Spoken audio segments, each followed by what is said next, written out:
few minutes.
Just grab all of your valuables and head for the woods. A what? Grab all your valuables and head for the woods.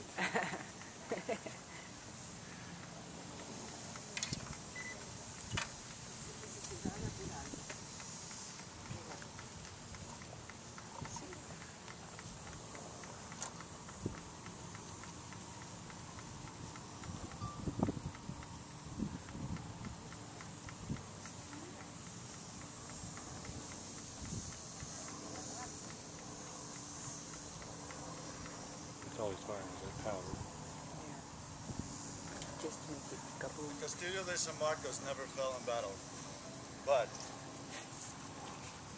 the place where we're standing was almost always overrun. And all except once the town was destroyed every time there was a siege.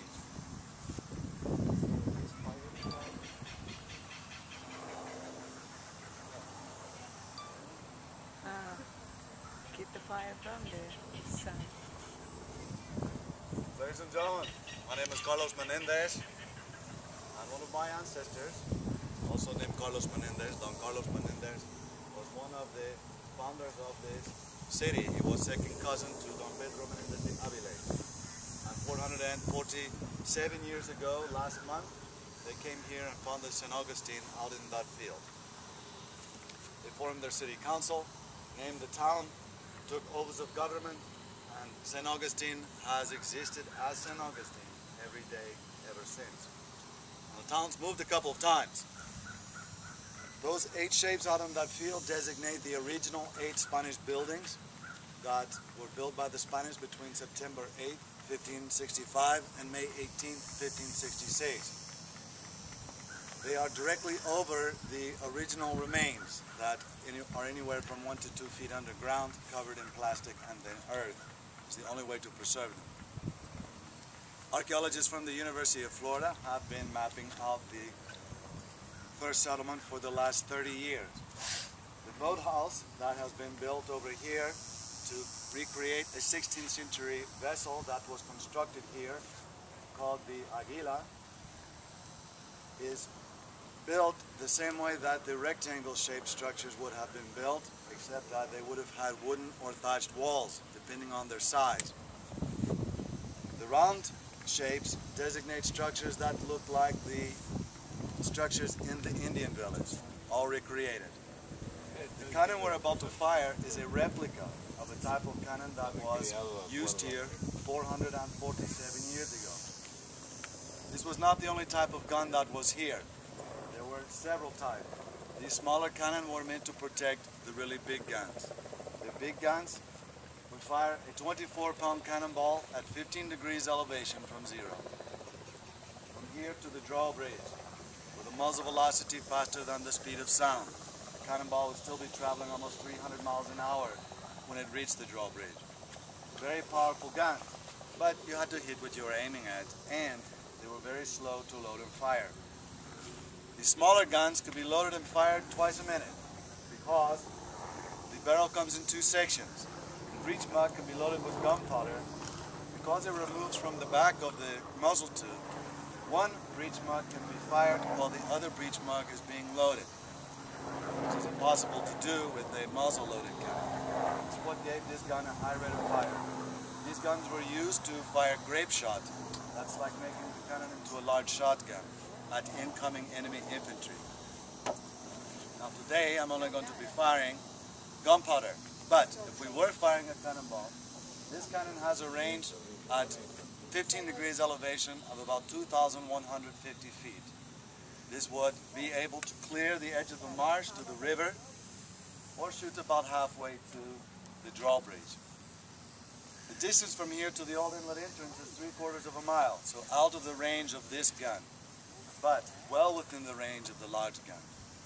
I'm going to yell fuego before I ignite the cannon.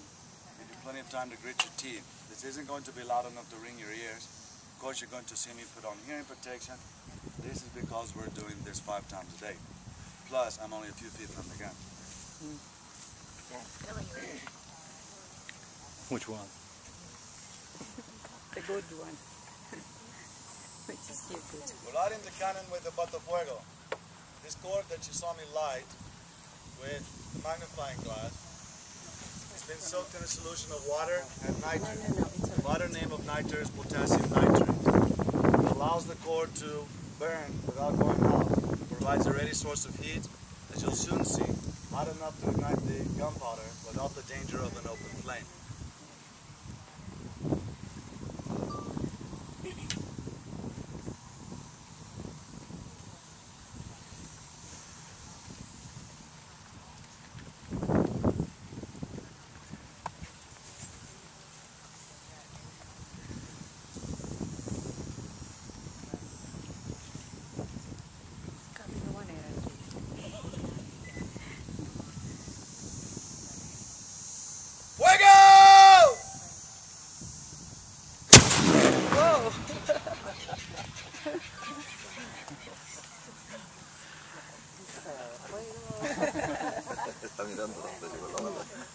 Always look to that beach over there to see if anyone starts running around.